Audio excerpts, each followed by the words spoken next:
we discuss Ohm's law in this lecture.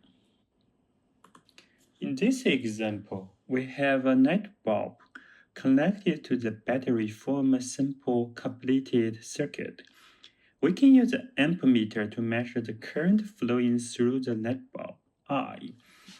In order to measure the current I, we need to put the ammeter in series with the light bulb. So the charge passing through the bulb has to also pass through the ammeter.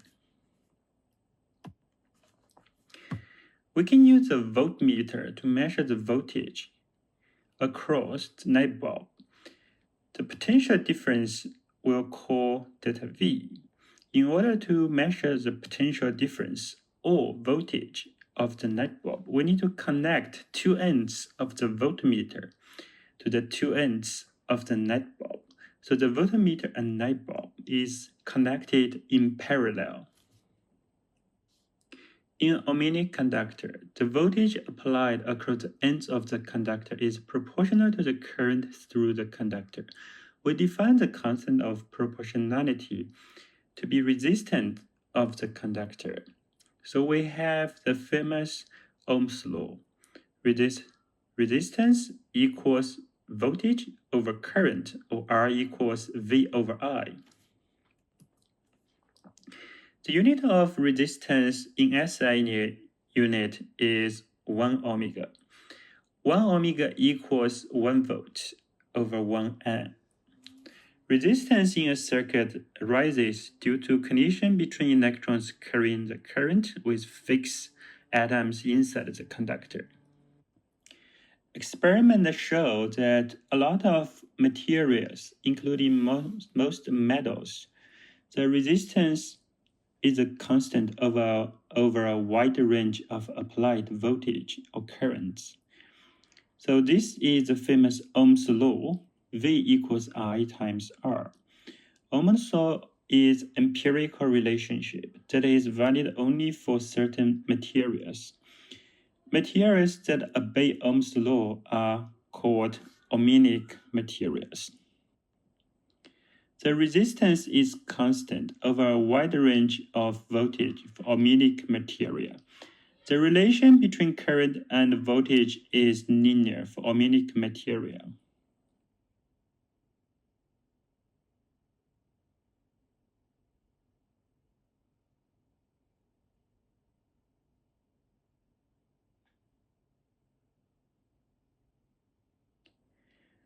Resistors are very important fundamental elements of circuits. Resistors make it harder for electrons to flow through a circuit, and that's why we add resistors to the circuits, because they reduce the current. It's like having a kink in a pipe. This will add resistance to the flow of water, which reduces how much water can flow through. And as the water is colliding with the pipe wall, it's going to lose energy, so we get a pressure drop. The same with a resistor. The material makes it difficult for the electrons to flow through.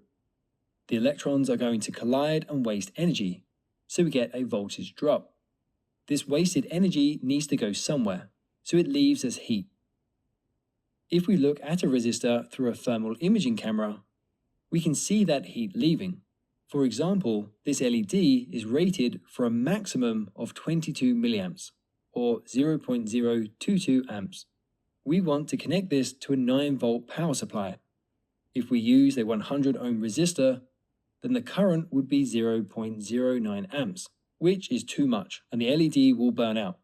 If we use a 450 ohm resistor, then the current is 0.02 amps, which is below the limit, so that should be okay. If we use a 900 ohm resistor, then the current is 0.01 amps, which is far too low, so the LED will not shine brightly.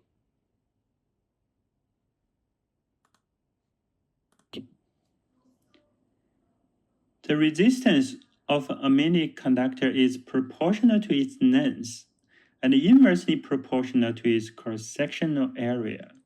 We have R equals rho L over A, where L is the length of the conductor, A is the cross-sectional area of the conductor.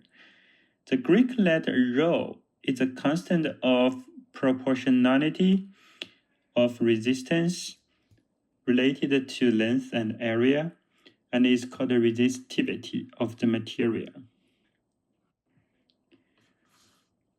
From this table, we can see that silver, copper, gold, aluminum, they are all good conductors, but due to the high price or high cost of silver and gold, copper and aluminum becomes the most widely used conductor in industry application.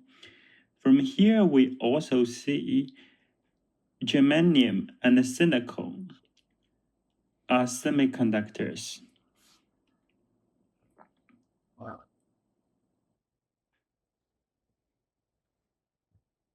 Film layer. Electrons can flow through this just fine. But we cut a helical groove into this, and this creates a narrow path. And that makes it very hard for electrons to flow through without colliding. The longer the cut, the harder the path becomes for an electron to flow through. And so the resistance increases. We calculate the voltage drop required and also how much energy the resistor needs to remove from the circuit. And then we select the appropriate size resistor. Otherwise, it can burst into flames.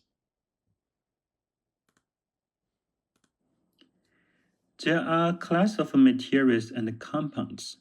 When the temperature drops to a critical temperature Tc, its resistance falls to nearly zero. We call those kind of material superconductors.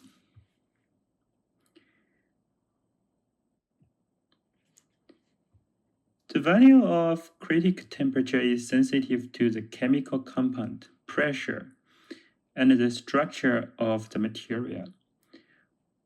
Once a current is set up in a superconductor, it persists without any applied voltage, because R equals 0. Superconductivity was first discovered in 1911. In 1986, scientists found materials have superconductivity near 30 Kelvin degree, which translates to negative 243 Celsius degree. In 1987, people pushed that temperature to around 100 Kelvin degree, which will translate to negative 140 Celsius degree. Currently, there's a lot of research going on, and people will be able to find conductivity material around negative 100 Celsius degrees. This is a list of material that have superconductivity and their critical temperature.